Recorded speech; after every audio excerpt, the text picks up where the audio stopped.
Jeffrey Epstein's victims speaking out tonight, one of them accusing the DOJ of protecting quote unquote wealthy men, and another one demanding all of the Epstein files be released. Paula Reed is out front. And Paula, what more are these victims saying tonight? They're now choosing to speak out. Yeah, Erin, remarkable statements tonight from two of Epstein's victims. They are weighing in on the Justice Department's request to release grand jury transcripts. Now, notably, neither of these victims opposes releasing this material, but what they're asking for is to make sure that victims are protected. They write, quote, "Why not be completely transparent? Show us all the files with only the necessary redactions.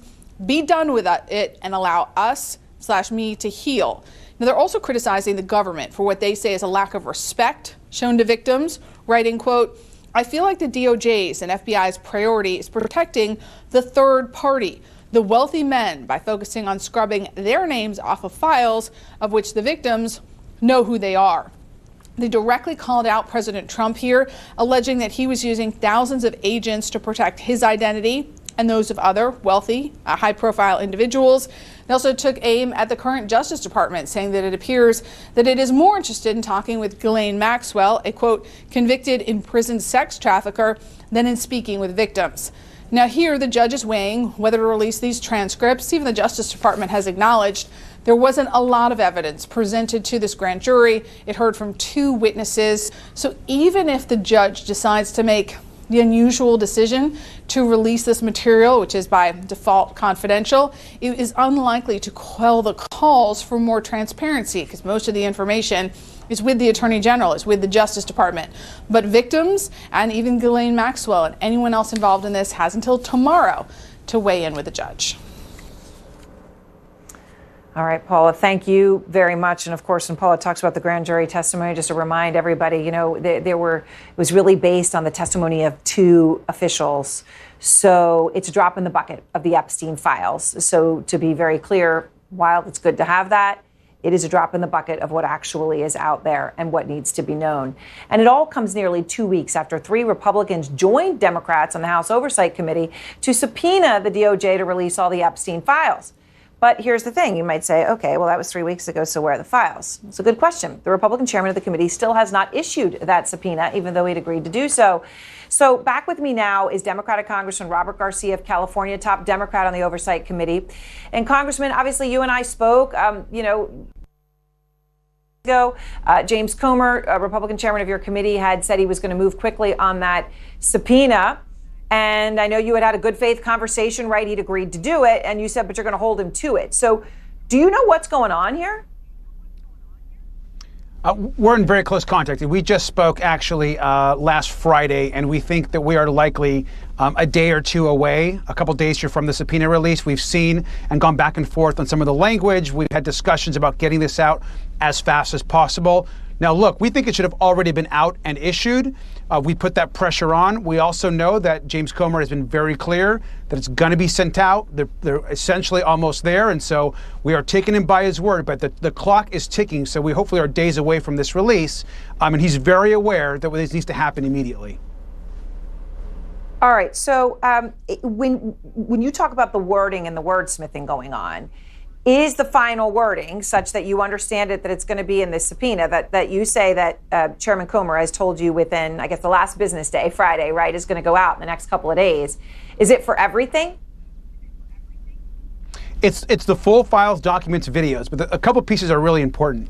I mean, I think some of this speaks to what you just reported on. It's very important, and why this is also a little complicated is we want to ensure that what we get is also centers the victims. What we don't want to have is to re-victimize or re-traumatize the victims. And so ensuring that is redacted, that information is done very carefully, but that the subpoena is clear to the motion that Democrats made is going to be very, very important. And so that's what we have been pushing with Chairman Comer and, of course, the House Republicans. Their protection and centering justice for the victims is really important in this part of the process. Mm-hmm. So how do you deal with the victimizers? Right. I mean, I understand there could be an argument made. Well, if there isn't enough to actually charge man A, man B, really wealthy people in Palm Beach, whoever these people may be, then do you redact the names or not? But obviously what people want to know here is not to re-victimize. They want to hold to account the people who engaged in assault who weren't named Jeffrey Epstein or Ghislaine Maxwell. Is that going to happen? Yes, that's exactly right, and that is our goal as well. Look, at the end of the day, it's clear that Donald Trump is covering something up. It's clear that Donald Trump is involved in some sort of cover-up at the White House or the DOJ. I mean, we know that Donald Trump is in the files. The DOJ has told him that. We also know that there are other powerful people, and we should not care who they are, what power they hold, how much wealth they have, what political party they're in. But those victims deserve justice. The full files should be released to the public. And of course, we should protect the victims along the way. But at this point, this is something the president campaigned on. Yeah. We now have a bipartisan vote of the Oversight Committee to get the files released. And so it's important that James Comer signs that subpoena immediately and we get the files in front of the Congress. All right. So then last week, Ghislaine Maxwell, well, the week before that, she meets with the number 2 at the DOJ, Todd Blanche. She meets with him a couple of times, right? 2 days, 2 long meetings. They say, the DOJ says she mentions 100 people in the files. But yet suddenly then she gets moved to a new prison in Texas, much less security, not something where you would put a convicted child sex offender serving 20 years in prison. Never. No precedent for any such thing, and no precedent for anybody being moved so quickly in the system and so efficiently. So what do you think happened here? I mean, it smells bad. Is it really bad? We're very concerned about this. I mean, to be clear, there's no reason why Ms. Maxwell was moved. And this is happening right after that DOJ meeting, of course, with essentially Donald Trump's personal former lawyer, Mr. Blanche, and that meeting that happened over the course of those 2 days. And so what does, of course, Ms. Maxwell want? She wants a pardon. She wants a reduced sentence.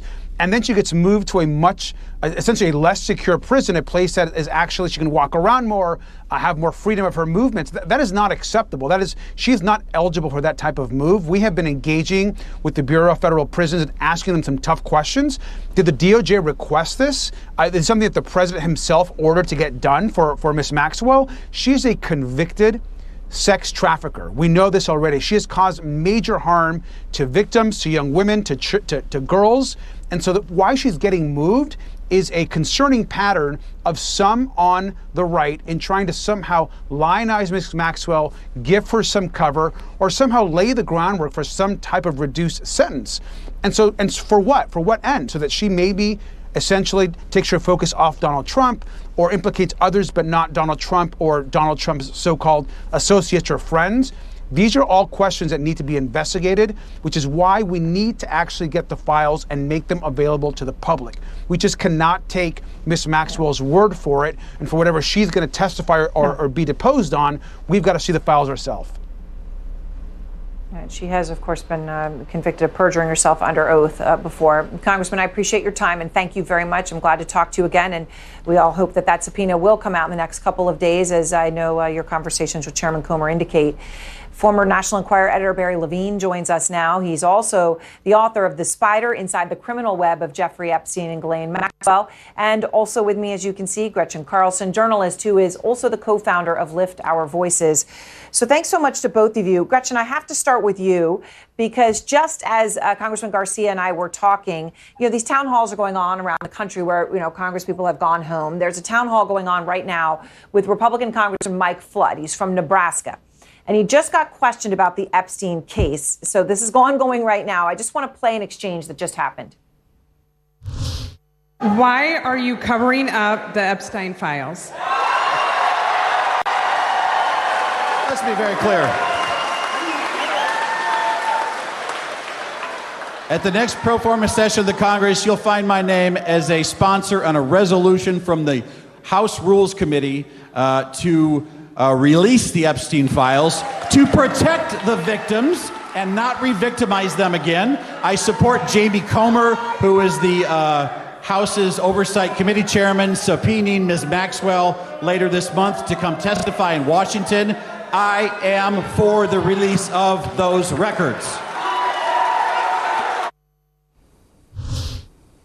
Gretchen, it's the way he said it at the end. I am for the right, period, after every single word. He wants to be heard loud and clear here. And getting the question the way he got it at this town hall. How serious of an issue is this for Republicans right now who are back in their districts facing voter questions?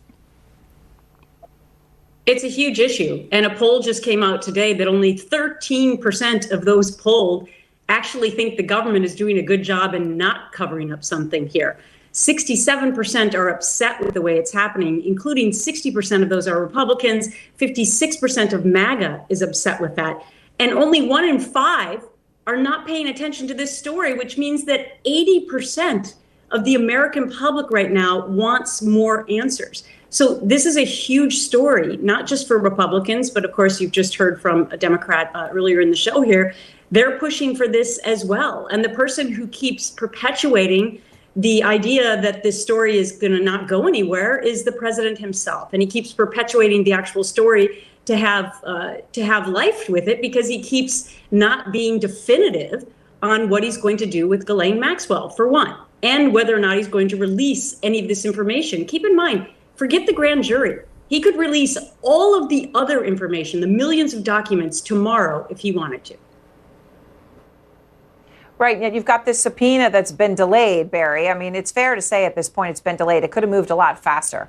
You heard Congressman Garcia, though. He says it's good faith with Chairman Comer, and he's confident the wording is being finalized and it's going to go out in the next couple of days. He said he's been assured that by the chairman.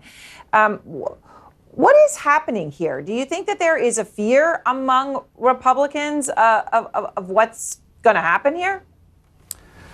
Well, I certainly think that there's some stonewalling going on. I mean, Gretchen was absolutely right. Donald Trump, at the snap of his fingers, could get these files released, and we wouldn't have to go through all of this. You know, and we're waiting on, you know, all these moves being made to get grand jury testimony that's going to deliver us just a sliver of a tiny bit of information related to this, all of these files. We need to move ahead with this. There are so many questions now, and to me, it appears that there's a cover-up going on with Maxwell in terms of the leniency that she's getting, in terms of the move that was done to Bryan, Texas. You know, the charging documents for her sentencing specifically said she's not to go to a minimum security facility. And that's where she is right now. She's walking around there in a dorm-style place, enjoying herself. This is so wrong. You know, Gretchen, we live in a world where there's just such a rush to conspiracies and cover up. And yet, in this case, as I said to Congressman Garcia, sometimes when something smells, it smells for a reason. It makes absolutely no sense that Ghislaine Maxwell just got moved to this facility. In an absolute basis, never mind relative to the fact that she just met with the number 2 at the DOJ for 2 long days. Yeah, that's very concerning to me as well, because I think when Congress is in recess right now, maybe we're waiting for another shoe to drop with regard to what President Trump might do with this. But I've said this before, and I'll say it again. There will be an insurrection if he pardons Ghislaine Maxwell. And it won't just be coming from the left. It'll be coming from the middle of America, the independents. It'll be coming from Republicans, and it'll be coming from MAGA. So I do not advise President Trump to be considering that. And by the way, with regard to subpoenaing Maxwell as well, I don't know what we're going to get from that, to be quite honest. I'm not sure that's paying tribute to the victims, because she has lied under oath twice. She's been convicted of perjury. She knows the only person who can save her at this point is President Trump. So I'm not sure we can believe anything that she says. We should be celebrating the survivors in this situation. They're the reason that we are talking about this story. Yes. And Barry, you have noted that when we talk about Ghislaine Maxwell, she actually knew Trump before she knew Jeffrey Epstein. And that she also knows a great deal about how close Trump and Epstein were, of course, over many years. And there was a friendship, Barry, that included a party years ago that still stands out to you. Yeah, as we revisit this, looking back on the, intensity of that relationship that took place, there was a 1992 party in which Donald Trump had 28 young women at a party at Mar-a-Lago. His only guest at that particular party was a man named Jeffrey Epstein. And what's most interesting to me, as I revisit the reporting that I did on this story, is that the Florida businessman who put this party together at the time for the Calendar Girls competition that took place at Trump casinos, specifically told Donald Trump, this is in 1992, Jeffrey Epstein had only been in Palm Beach for 2 years. He got his mansion there in 1990. This man told Donald Trump, I'm going to ban Jeffrey Epstein from events like this. I don't like him going after younger girls. And he was very concerned about the party on this particular night. And Donald Trump's response, and this is it's been reiterated in an interview to the New York Times. The man said that Trump told him, don't worry, my name is on this, and it's not going to lead to any scandal. So you have to wonder here. Donald Trump knew about Jeffrey Epstein's behavior with younger girls all the way back to 1992.